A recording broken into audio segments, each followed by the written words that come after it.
I'd like to make a case for new legislation that might be entitled the Riot Act, and describe some situations when it might be appropriate to use this legislation.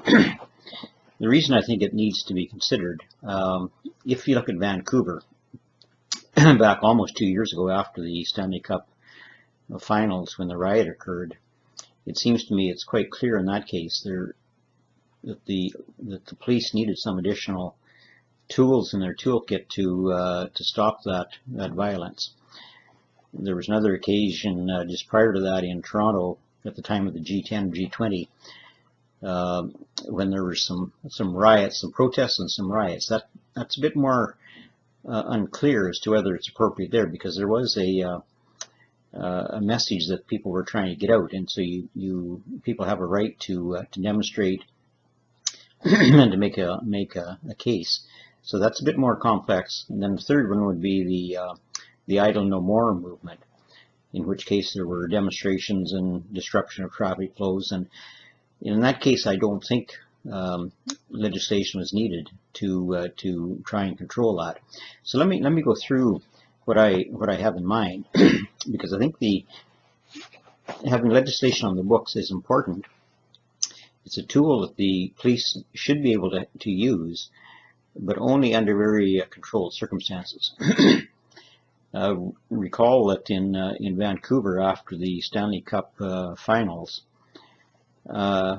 people were downtown destroying automobiles, storefronts, breaking into stores, vandalizing. Nobody was trying to make a political point. It was clearly, in that case, clearly vandalism. In that case, I think it's quite clear that if the police would have had legislation, let's call it the Riot Act, the chief of police would have the authority to declare the Riot Act. And on a loudspeaker would inform the public that he's declaring the Riot Act, and that they have 4 minutes to clear the premises, after which a very high-pitched sound would be emitted from the necessary equipment.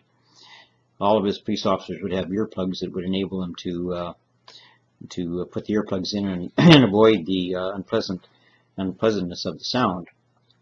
But the people who are involved in the riot would have to cover their ears with their hands, and so their ability to destroy property would be significantly reduced in that instance. And if the sound being emitted was at a relatively low decibel level to start with, and people were complying with the instructions to disperse, then there would be no escalation in the volume of the sound. But if, on the other hand, people persisted, it would be possible to increase the frequency and the volume until it became difficult for people to withstand, and they would have to disperse. So that was a tool that was in the chief of police toolkit. After having exercised that right, though, he would be obligated to go to an independent panel to make his case for why he thought it necessary to introduce the War Measures Act.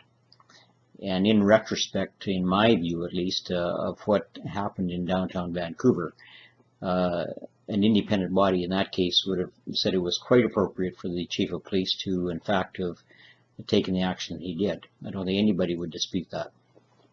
In the Toronto case, it's a bit more complex, because there were a large number of mostly young people who were protesting decisions being made by the G10 or G20, I forgot which one it was. And so there was a legitimate need for dissident groups to state their case. The complicating factor in this is that there were some individuals who were there solely for the purpose of being hooligans. And some of them are professional disturbers of the peace who go from one initiative like that to another simply for the purpose of causing damage. And so it's more difficult to decide whether it would have been appropriate in that instance for the police to have been able to declare the Riot Act. There may have been it may be possible to have a means of declaring a regional or a localized area as being a riot. So that if the police, for instance, that we saw cases where the police cars were being burned and destroyed. So if the chief of police had the ability, at least for an isolated area, to announce to the people in that area that he was declaring this a riot in this particular location, and the people would be required to disperse themselves. And if they did not, then and I think they did this in cases, they had enough police that they could make a ring around the individuals. And if they didn't disperse within the allotted time, then the police would be within their right to make arrests of the people that are in that immediate area. In the Idle No More movement, I know that was some people felt that this was inappropriate, but my reading of that is that it was a peaceful protest. There were some cases of disruption of traffic, and